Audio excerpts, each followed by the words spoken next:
The Sovereign Agents, actually, it's the book about the AI agents empowered by the self-sovereign identity. I'm working in the domain of the self-sovereign identity since 2020, and last 2 years I spent building the agents and the agentic memory. And I really believe that we in the middle of the perfect storm, because right now, first of all, we have the huge use case for the self-sovereign identity that could move the community further.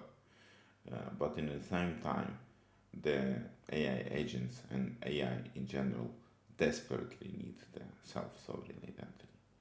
And these two technologies could empower each other. First of all, uh, my AI create the case for the self-sovereign identity. Right now, the synthetic data uh, needs to have the proof of their authenticity. For example, like the content credentials and all the things to distinguish the synthetic data from the real data. We already have a lot of things like, verifiable sensors that have the credentials in the camera, and zero knowledge proofs that prove that audio is real and so on. But it's one, but we have many. Another thing that AI right now struggle from the data hunger. We don't have the data anymore to train the models.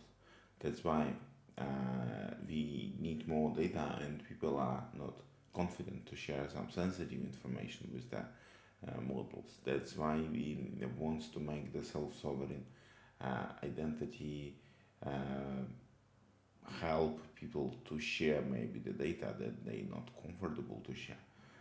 Also, in a data hunger that we want to create a fair economy. He wants to give the user the ownership on his data, that user gets something back when user gives this data to the model. Also, we see that a lot of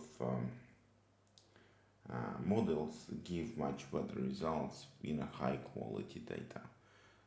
It's yet another space where the self-sovereign identity and AI works, that if you own some high quality data and you train your personal model on the high quality data, you get much better results. But the answer to the use case of the SSI for the agents, it's even more fascinating and huge, because agents need identity layer, agents need discovery, agents need a way of securely talking with each other, and for sure agents need the mechanism of trust, that humans could trust to agents, agents could trust to agents. In my book, we will talk how we could build trust, how we could make the data and identity verifiable and trusted.